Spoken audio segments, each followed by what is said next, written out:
Every true prophet begins their journey with a calling. But for the seer, the calling is not only to speak, it is to see. Before their mouths are open to declare, their eyes are open to behold. For the seer prophet, sight precedes what sound. So before he say, he must see. So God does not just want prophet who speak from knowledge. He wants prophets who speaks from what? Visions. Because sometimes before the sound of your voice, you must first of all be sure that you have seen, and whatever you have heard is from the Lord. The first cry of Isaiah, he said, I saw the Lord. The Bible says, in the year that King Uzziah died, I saw also the Lord sitting upon a throne, high and lifted up, and his train filled the temple. So the first prophetic encounter of Isaiah wasn't a sermon, it was a vision. So a seer prophet don't start by preaching, you start by seeing, because it is from the sight that precedes the sound and then the sermon. He saw what others could not, and Isaiah beheld what was invisible to the natural eye. It was that moment of vision that his calling was what? Solidified. It was the moment that the calling was what? Birth. So this is the birthplace of true prophetic ministry, divine sight. It is your sight that gives birth to your prophetic ministry. Many young prophets, 6 platforms, other 6,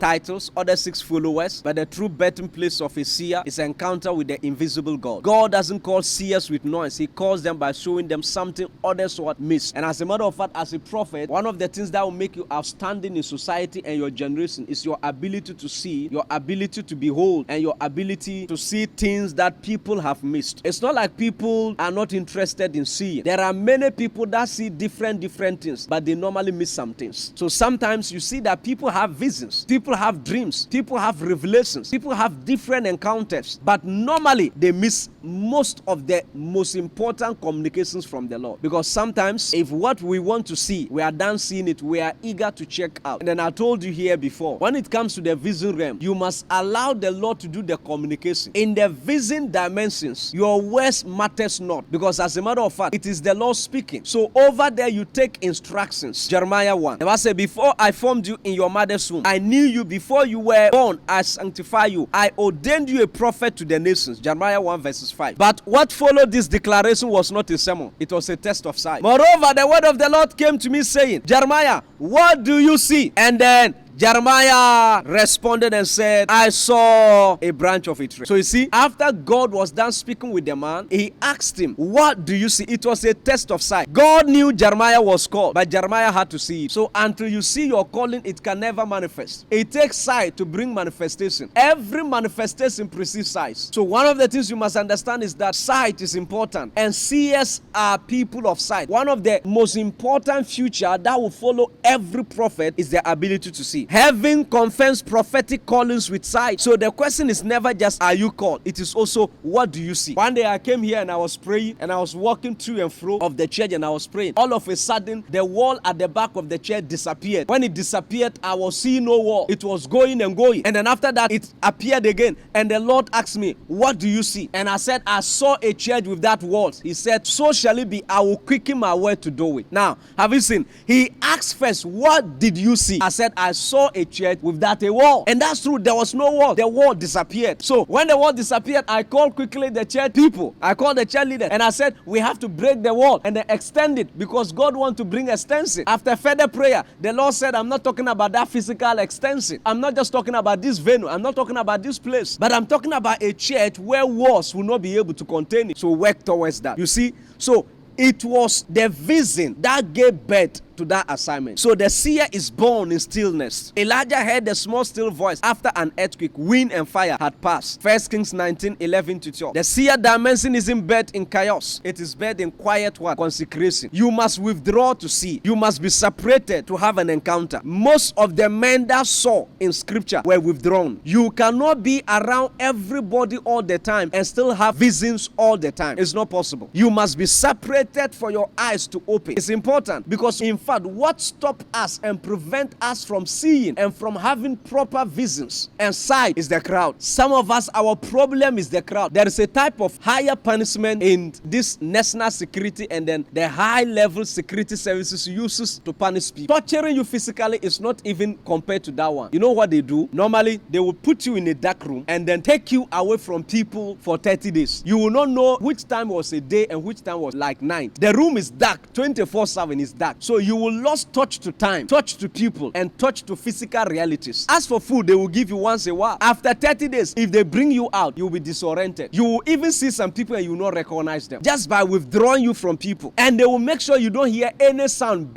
So that room is soundproof. You don't hear sound. It's just like the grave. So there is no sound, there is no light. You lose touch to everything except darkness for 30 days. And it is said that whenever they use it on people, in the third day, they confess and they beg for help. Because assuming being in darkness for 30 days, some of them, when they come out, they are no longer normal. That is because they have lost touch with reality, time, and then the world. But there were people in the Bible that lose touch with what? Time, lose touch with the world and everything. 40 days on the mountain still came, and they came down what? With the glory of God shining their faces. And they've not forgot the people they left behind. Whatever instruction they gave them, they still remember. You know why? Because they were there with the high man. They were there with the Savior. They were there with God himself. The glory of God was there. There are people, if we separate them, if we withdraw them from men and from their distraction, less than 1 week, they will do well. Their eyes will open and they will begin to see very well. Sight is not given to the casual people. It is a reward of what? Proximity. God told Moses, there is a place by me. Exodus 33 verses 21. So the closer you come, the clearer you see. Distant bless divine sight. It blesses it. Intimacy brings them into focus. So the closer you come, the clearer the sight. Young prophet, do not chase titles, chase encounters. The seer dimension is born when God opens your eyes, not when you have a title. Chase encounters. Look,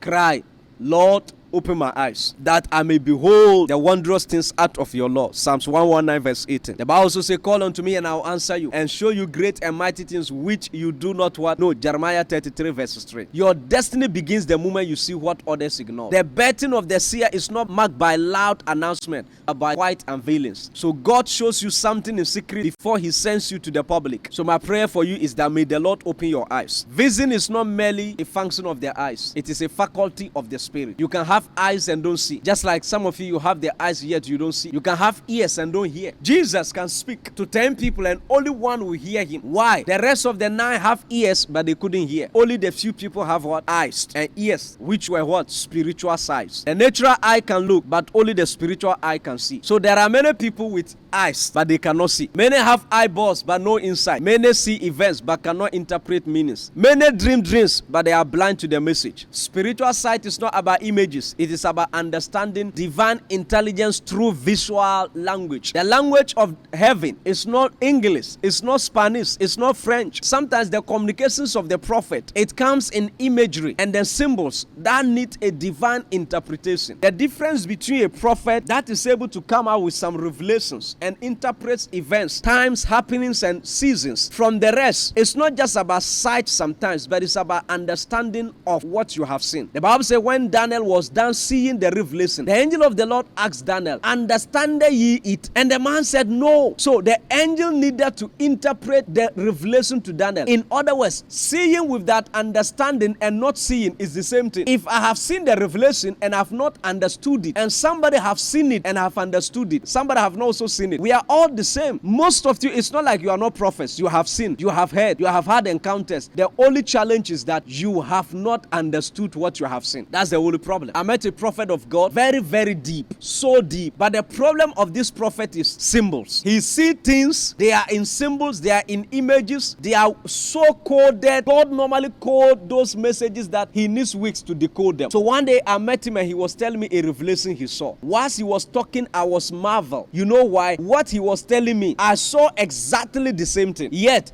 I was able to interpret it. So he was telling me some of the things he has been seeing and all that and all that. He even told me how he saw revelation about Trump, the end time, and all, and whatever he saw about Trump came to pass. But he didn't understand what he was seeing. That time he told me that they've not yet voted Trump into power. Yet the revelation was a prophetic picture pointing to the success of the US election, which will be in favor of Donald Trump. Everything he saw it. But it happened in the form of bears. He said he saw that there was an eagle, and that eagle was surrounded by a lot of crows, those black bears, and they were all biting the eagle. He said they beat the eagle to understand the eagle was so tired tired and couldn't walk again. And the eagle was wearing the United States of America flag. And the crows were also wearing the United States of America flag. And they were beating the eagle. They beat the eagle to understand the eagle was tired and couldn't fly again. And he said they tied some of the legs of the eagle that it couldn't fly. He said, but whilst that was happening, he saw another giant creature that came and untied the eagle and chased all the crows away and then feed the eagle with food and water. And the eagle regained strength and flee above the cross that they couldn't touch him again. He was now in charge. Now, when he